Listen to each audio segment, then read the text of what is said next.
A complete change of career will be right for some people, where you move from having done one thing to doing something completely different. But what about if you want your career to evolve? What about if you let it flow naturally from one thing to another? That's what my guest this week has done, and that's what we talk about in this episode. I'm Jeremy Klein, and this is Change Work Life.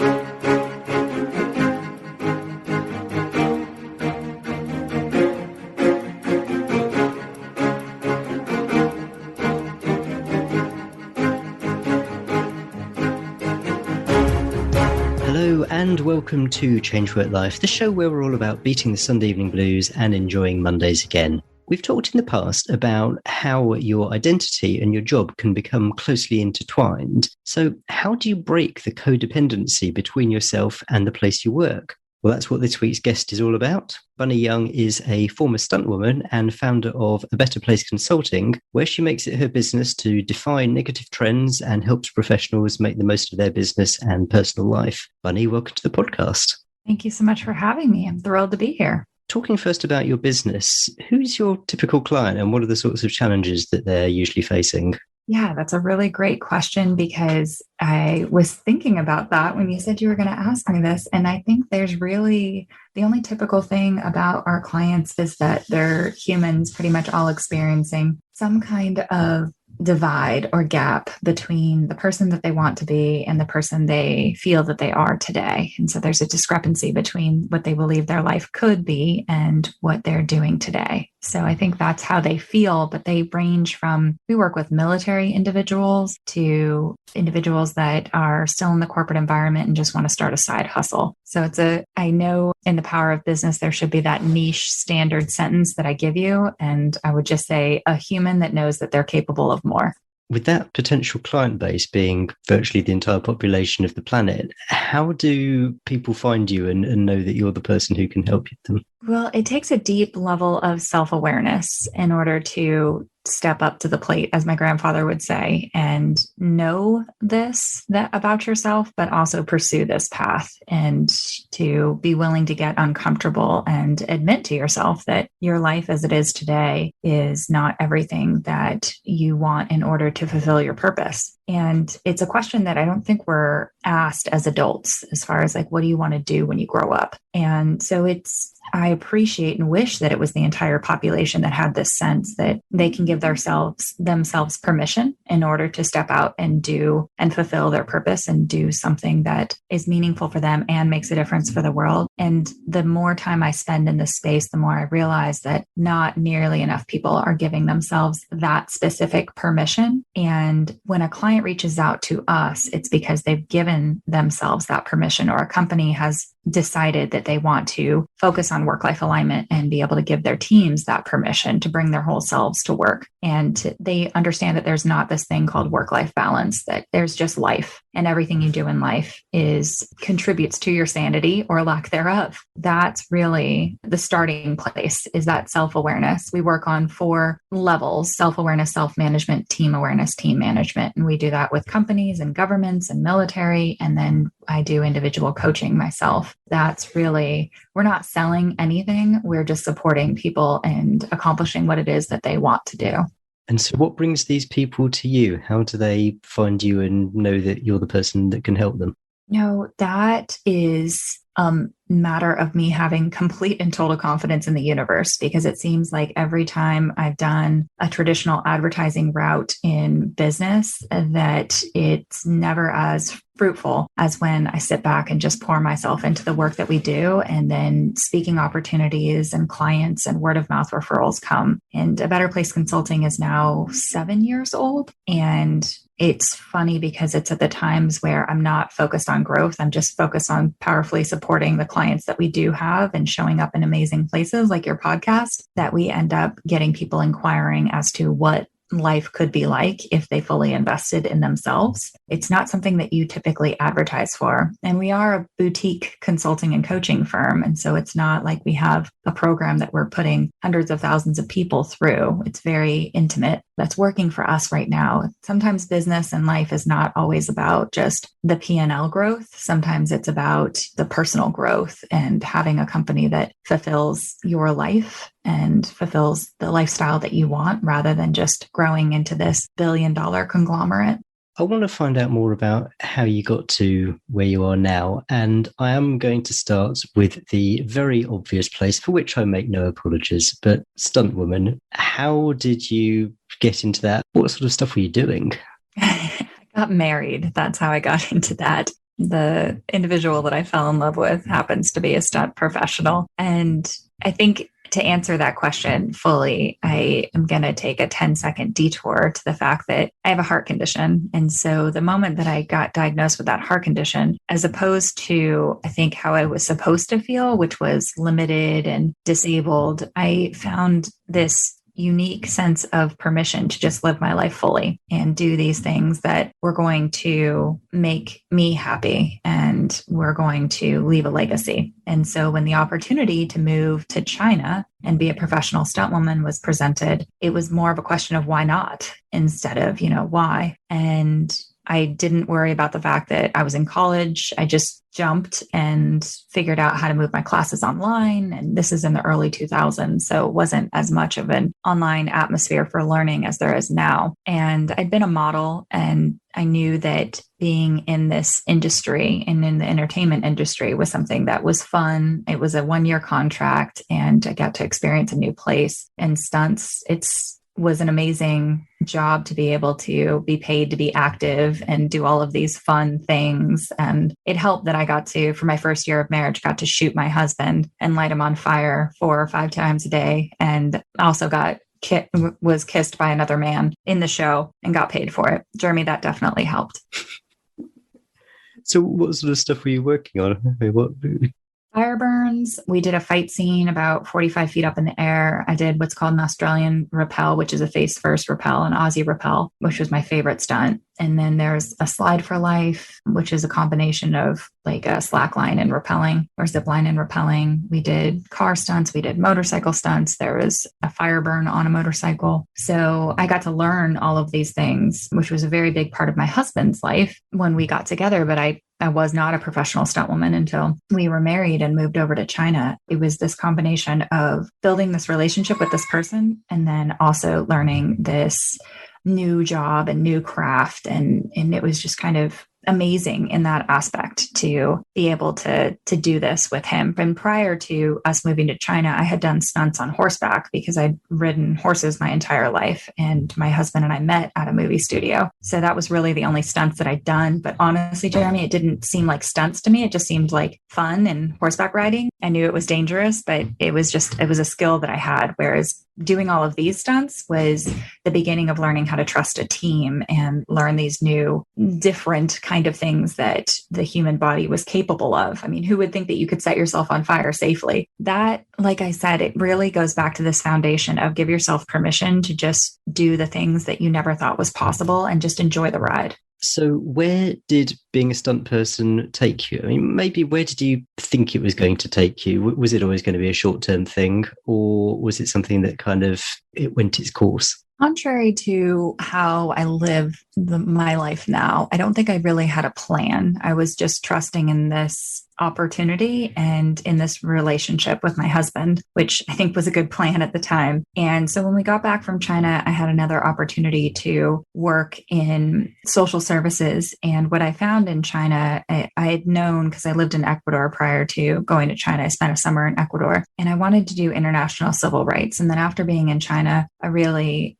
doubled down on helping kids in disadvantaged situations. And so when I got home, I had an opportunity to go to work in social services. And I had an opportunity to either go back to China or go to Germany and continue on the stunt path. And while it was fun, it wasn't my calling. It didn't fulfill me. It was definitely my husband's calling, and he's incredibly gifted. And although I could make all of the stunts work, it just didn't fulfill me the way that supporting children in mental health crisis did. And I felt more in line with my life at that level than I did just having fun being a stunt woman. So I have absolutely no regrets about making that choice and doing it. I just had to listen to myself and honor myself, which did mean that my husband went to Germany to be a stuntman and do professional live action stunts. And I stayed stateside and was doing social service work, which again, I don't regret. It just made our lives a little bit more difficult. And what made the decision easier is that I got pregnant in between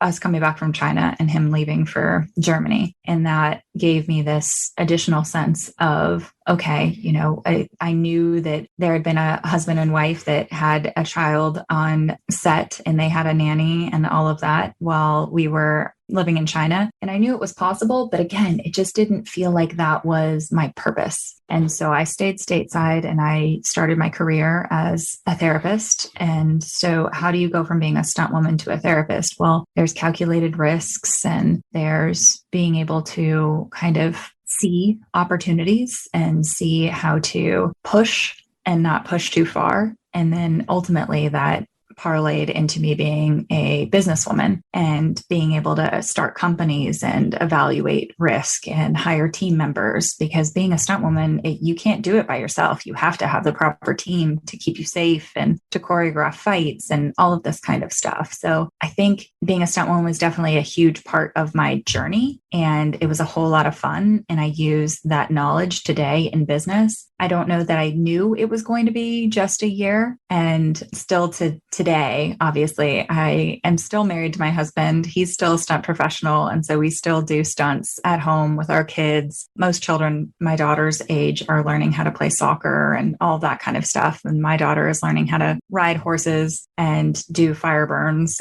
She has yet to do a fire burn, Jeremy, but she knows all of the safety of setting it up, and she's watched her dad do several. So it's just a very interesting chapter of our lives. And it's not to say I'll never do stunts again, because I still do them, but it's just to say that this is more in line with my purpose.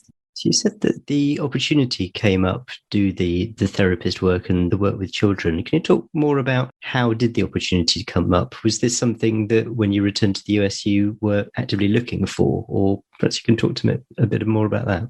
No, it wasn't something I was actively looking for. So while I was in China, I finished my bachelor's degree in counseling and psychology, and I had minored in Spanish, French, and sign language. And where we were living, they had a school for individuals who were deaf. And it was a, kindergarten through high school and then a little bit of college. And they lived on site and they were in desperate need of more mental health professionals that could sign and do American Sign Language. And so I started to do it as a volunteer basis, in which I had previously started through a program called CASA prior to moving to China. And that was where I was using my Spanish, and it was part of my degree. I already had knowledge of both of these programs, and volunteering very quickly turned into a full-time job opportunity. And I felt like being able to work in these populations and speak another language and kind of serve both the kids and also support the adults was just such a unique experience. And I just felt like it used so many of my skills and assets. And I just came home from work feeling like I made the world a better place each and every day. And the work was incredibly difficult and challenging, but it's something as a stunt woman, you finish the show, everybody applauds, and then, they go on about their day and the rest of the park, and you go back to the green room. You don't really feel like you made a significant contribution to the world. And whereas watching these kids transform from shy and scared to confident and capable was just incredible. The opportunity found me, and that goes back to the question about our ideal clients. Is I've just always found that the more that I focus on leaning into that purpose and leaning into fulfilling work, the opportunities show up and find me. You've touched a bit on the sort of work you were doing as a therapist. Can you expand on that? So you were working with children, and what difficulties were they facing in particular that you were helping them with? Yeah, I think there's a lot of difficulties in being a child today. So the kids at the school for the deaf and blind were they lived on the campus for the most part. So they're away from their parents and dealing with depression, dealing with anxiety, dealing with fitting in at school, dealing with knowing what their future is going to hold because of their limited sight or hearing capabilities, and adapting to all of these opportunities. And so that was how I served them. And in addition, being able to understand where they fit in this world. My therapist duties evolved from specifically working with children with anxiety disorders in Spanish and sign language, and then children that were in the foster program or group homes, to providing respite for those children. So taking them on field trips so they could experience entertainment parks, so that they could experience going to a water park. They could experience going hiking and get out of the group home and just have these opportunities and have these experiences. And then it evolved into, I decided to go into animal assisted therapy. So this was using mainly dogs and horses to be able to work with individuals in a therapeutic environment. And that happened by accident because I had a service animal. I have a service animal, but at the time it was another service animal that was in the sessions with me. And I found that the kids were attracted to speaking to the dog. And in fact, I had a situation where we took a little boy into our custody of the state, and he would not tell the detectives what was going on. Like, he wouldn't speak ill about his father. And in Spanish, he ended up telling my dog the entire story. While we were just standing there trying to figure out what to do next, he was whispering to the dog. And that was really this big aha moment about the power of animals in human recovery and healing. And I got burned out on being able to do therapy in an office. And my supervisor at the time introduced me to equine therapy. And so we developed eating disorder programs, trauma programs, and post-traumatic stress, just a variety of different modalities that we brought to the ranch and were able to help people. And then that ultimately turned into equine assisted learning, so professional development. And we brought companies and teams. So I kept taking steps in every single one of my professions. I was drawn to making the process more efficient, making the business side of things more efficient. Here's the big secret. I have a master's degree in mental health, counseling, psychology. I have my license as a licensed professional counselor, but nobody teaches you in your master's program how to run a company, how to run a business, how to start a private practice. It just didn't happen. They teach you how to be a therapist. You go to stunt school, they teach you how to be a stunt person. They don't teach you how to build relationships, build opportunities, mitigate your risks, all of this kind of stuff from the business side. And I was just attracted to it. I just kept seeing these gaps, these opportunities to be better, to be more efficient, and to reach more people. And so I kept doing it. And people were like, this is not normal. I was like, why? I see now, being the granddaughter of an entrepreneur and the daughter of entrepreneurial parents, how it was part of my upbringing. But it's like every opportunity that I had was another tool that I could add to my toolbox, where ultimately I just wanted to go into businesses and companies and the world and make things better. And so using my mental health knowledge, using my business knowledge, I am uniquely equipped to do this now. But at the time, it was just, there was no box that I fit in. And so it took all of those years of being a therapist and getting my master's degree, and then finding out that I didn't like doing this or I didn't like doing that, to just get more on the path of where I'm meant to be. And I ended up having to create my own job description, because every job I ever had, I colored outside the lines, and not in a not following the law or anything like that, but I went above and beyond my responsibilities, because there were certain aspects of the job I couldn't stand. And there were certain aspects of the job that I absolutely loved. And there were certain aspects of the job that weren't aspects of the job that I loved to do. So I pulled them in, and I found myself mentoring a lot of individuals in my journey because of my tools. And so being able to get permission to just do that and do it throughout the world has been the most amazing gift of my life. And it seems very scary to go on this entrepreneurial journey, but betting on yourself is really the only sure bet that you're ever going to have in life. When you're doing this in the environment of working for other people, you're employed, and before you take the step to become a business owner, what's the reaction of other people to what you're doing, as you kind of said, outside of the lines, doing things that people maybe perceived that you weren't supposed to be doing, or not doing things that people perceived that you were? How did that play out with the people you were working with?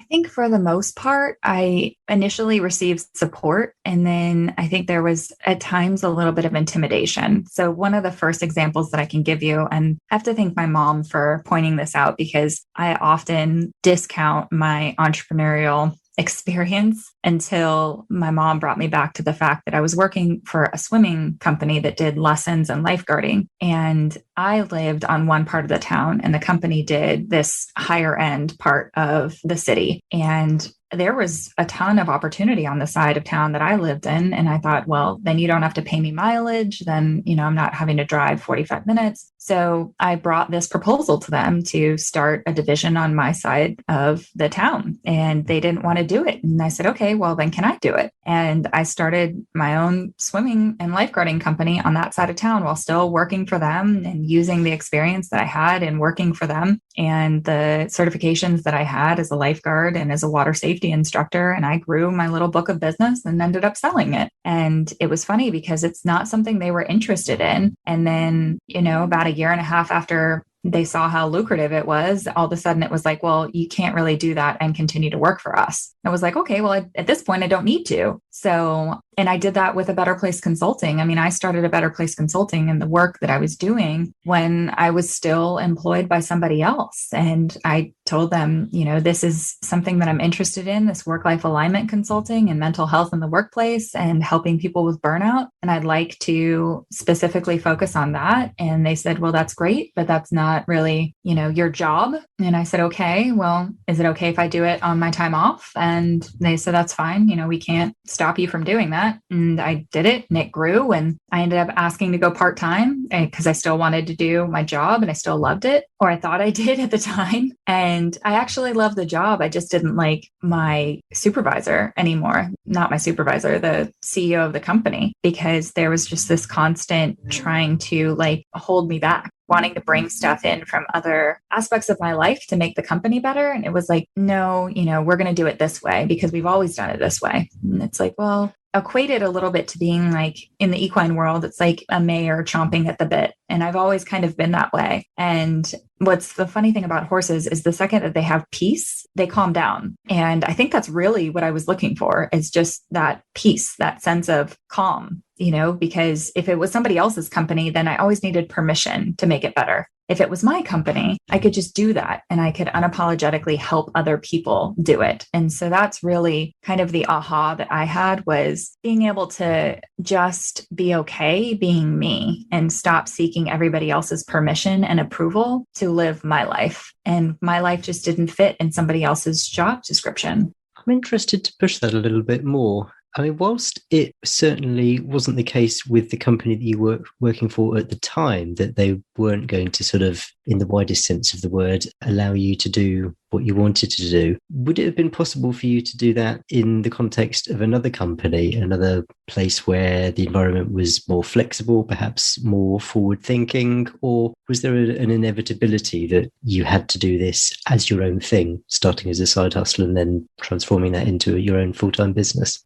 Yeah, if I look back on the journey, when I moved from Arizona to Virginia, I decided that I was going to be a stay-at-home mom and take a break. And our second weekend here, we went to a fair and I was asked to come and volunteer at a company that was doing adult day care for adults with dementia and Alzheimer's. And about 3 weeks into volunteering, I was offered the executive director position. And I bring that up to say that, it feels like the opportunities have always come. And to answer your question, when I decided to leave my full-time job after not being able to do the part-time and quitting, there was an opportunity for me to move our family and make a significant amount of money doing, basically creating my own position inside another company. And this was before really coaches were on staff for major companies. And I remember talking to my husband about it, and he was looking at it as money, and I was looking at it as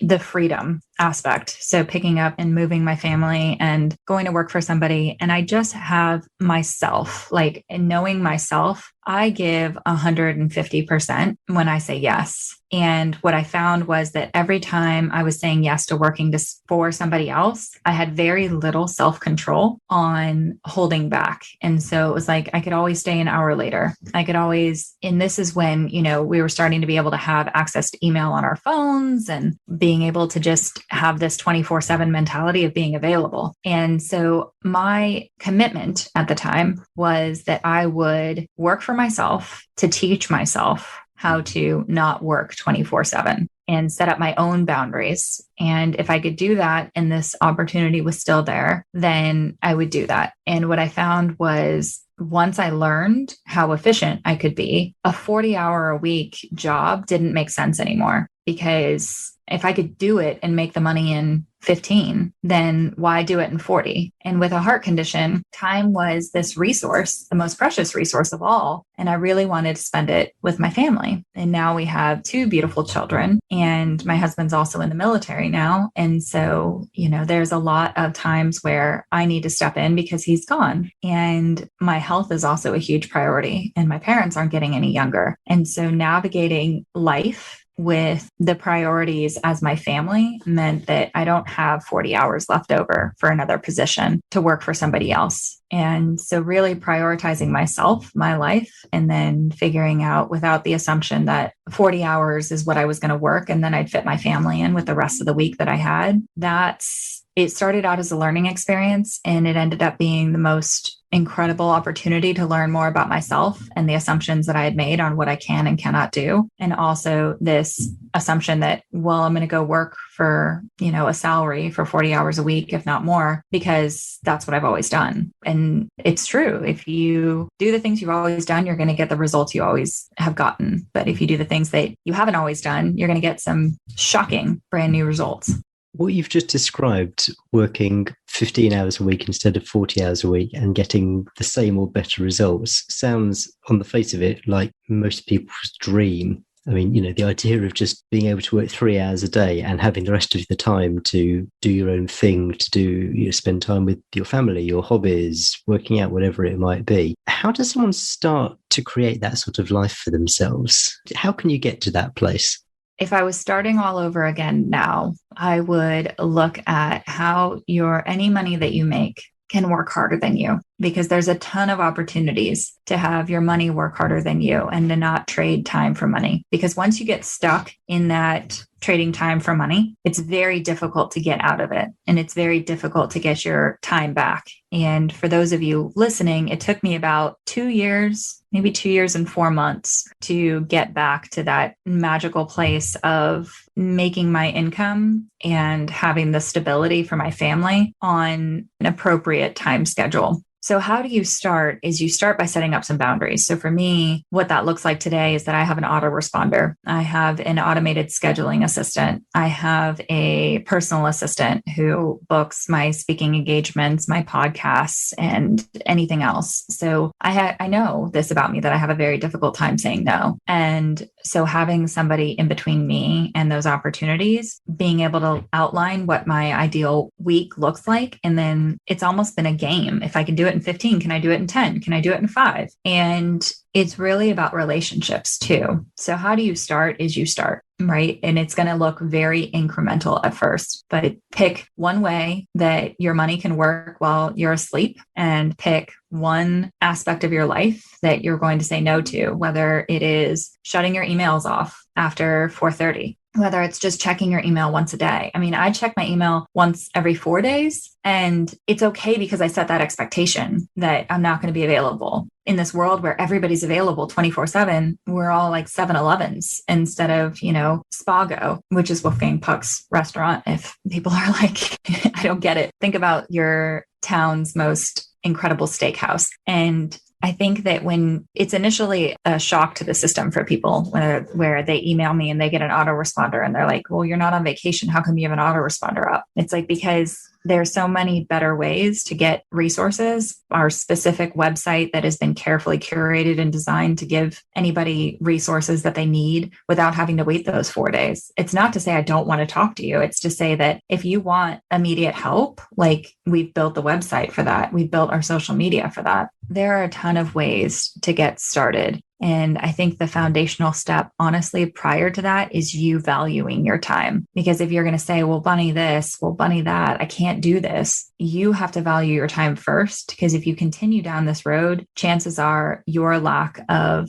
valuing the best resource in your life is going to lead to you being forced to take a break. And this is coming from somebody who has spent a lot of time sitting in a hospital bed, evaluating whether the decisions that I made and the time that I had invested in my family or in my business or in the things that I enjoyed the most was going to be enough to leave a legacy, or if I had any regrets. So just think about it, because a lot of us end up flat on our back in a medical situation because we don't take the time daily to invest in ourselves. Can you do any of this whilst still being an employee? I mean, the sorts of things that you've described, autoresponders, making time efficiencies, that kind of thing. To me, it sounds like, well, that's great if you've got your own business and your own boss and you've got your own product that your own product or service that you're confident it can bring in the money. But if you're a professional who is under contract to work 40 hours a week, and if you're in, say, one of those professions where it's done on a time basis, where, you're expected to record your time, bill your hours, that kind of thing, to me,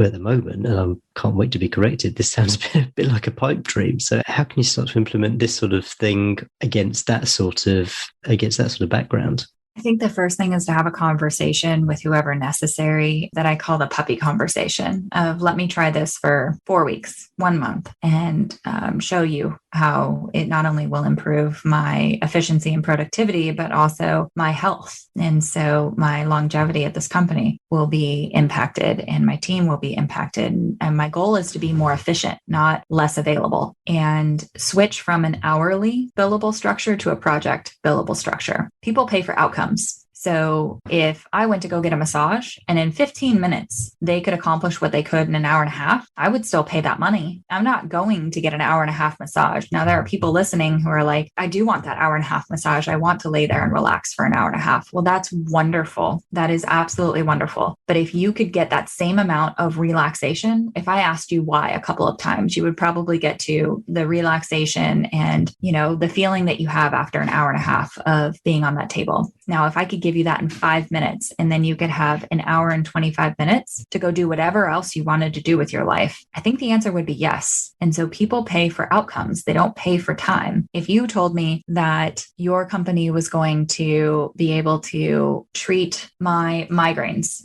and you were going to do it in 5 days instead of 5 months, I would pay you for the 5 months worth of treatment if I'm just looking for the outcome. The only difference is you've told me how much time it normally takes, 5 months, right? And so that expectation's been set. You can go to your boss and have this conversation, and you don't need to do something as dramatic as cut an hour and 25 minutes off a massage, but just be able to look at the fact that if you are in an industry where you're doing billable hours, most companies that are doing billable hours, they have a sense of how many hours it's going to take for the average person, but you're not average. You aren't.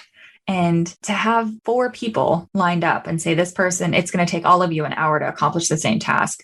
Watch any race, watch any competitive sport. It takes people different amounts of time to accomplish different tasks because we're different. And that's one of the big highlights of the world right now, is how different we are. If you are gifted and you are talented and you can do something in a third of the time than the average person, does that mean that you only deserve a third of the money? No. So if you can structure in a system that still gets the outcomes without being dependent on the time, I would strongly encourage you to do that. And the other part of it, if you still have a job, you can absolutely set a budget with your salary and start to put 10, 15% of your budget into some form of making your money work for you, because that's essentially taking that time and being able, on every time you get a paycheck, that 15% is now working for you instead of you spending it and then having to work again to recover it. And you can do it with 5% if you wanted to.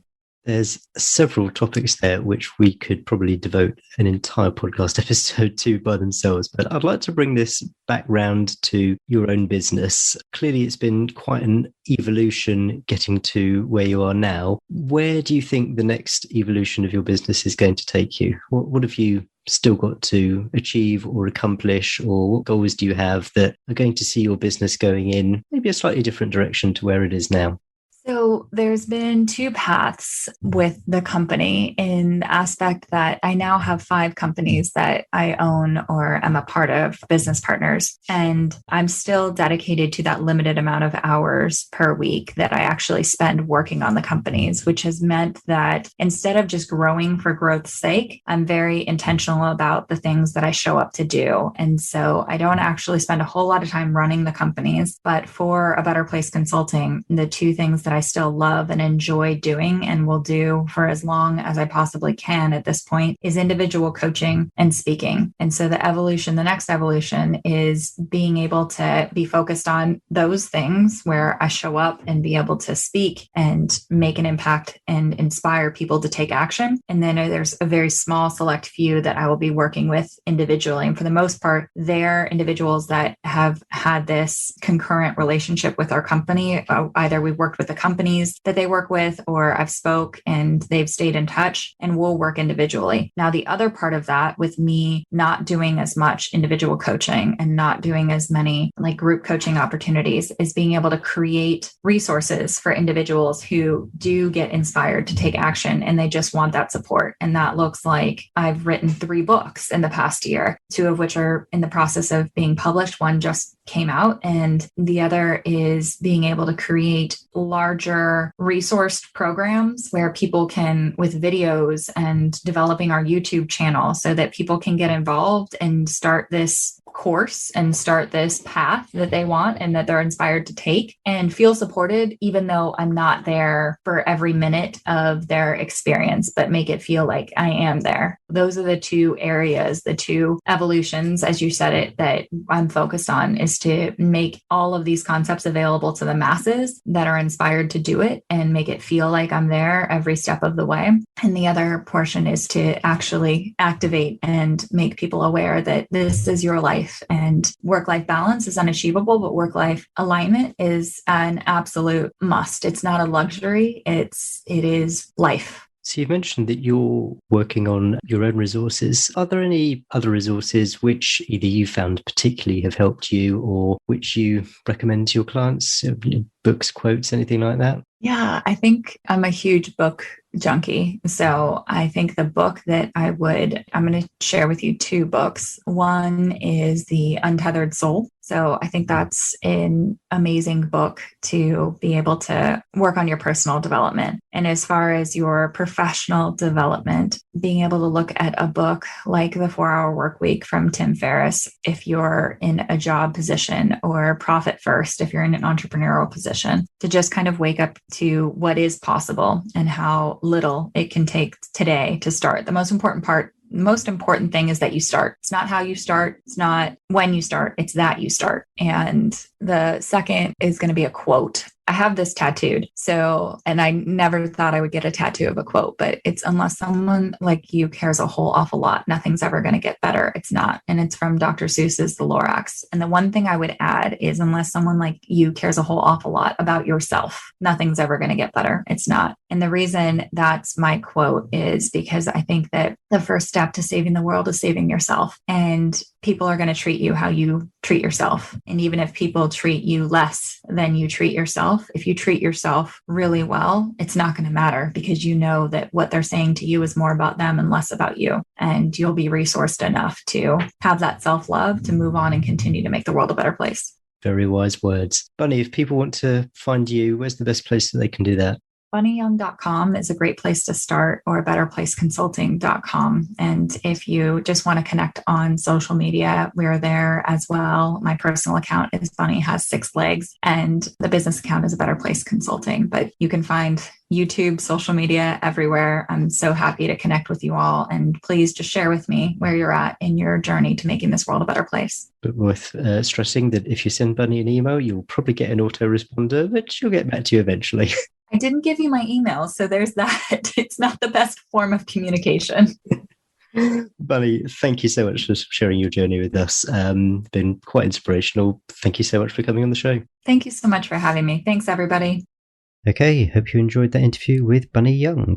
I really liked the way that Bunny had kind of let her career evolve. So she'd worked for organisations, she'd done things which she thought were right, and either they'd been appreciated by her employer or hadn't, and if not, it had caused her to move on to other things. I was also really taken by what she was saying about not necessarily having to work 40 hours a week if you can actually do all the work that you need to in, say, 15 hours. It's so ingrained in us to work 5 days a week, 8 hours a day, that the idea of being able to work fewer hours and fewer days it's quite hard to get your head around, especially if you're in a job. I'd be interested to hear from any other lawyers, accountants, or other professionals where you tend to spend your days recording your time, what you made of what Bunny was saying about moving away from the model of recording time. Certainly, I'd love to see it happen, but I have to say at the moment, depending on what practice area you're in, I can't see it happening anytime soon. But hey, hopefully I'll be proved wrong. Show notes for this episode are at changeworklife.com/98. So there at changeworklife.com/98, you'll find a full transcript, show notes, and links to everything we talked about. And if you haven't already, do check out the exercises on my website. You'll find them at changeworklife.com/happy. That's changeworklife.com/happy. And it's a couple of exercises to help you figure out really what you want out of your own career. One exercise helps you reflect back on what roles you've had in the past and what you've enjoyed and what you've not enjoyed. And the other one makes you think more about the future and what you would like the future to look like and how your job or career might support that future. So go to changeworklife.com/happy and check those out. Next week is another episode all about how the coronavirus pandemic has directly affected some people in their jobs or careers. And then we've got episode 100, and it's going to be a special one. So if you haven't already, make sure you subscribe to the show. You really don't want to miss the next few episodes. I mean, you don't really want to miss any of the episodes. So make sure you're subscribed, and I can't wait to see you in next week's episode. Cheers. Bye.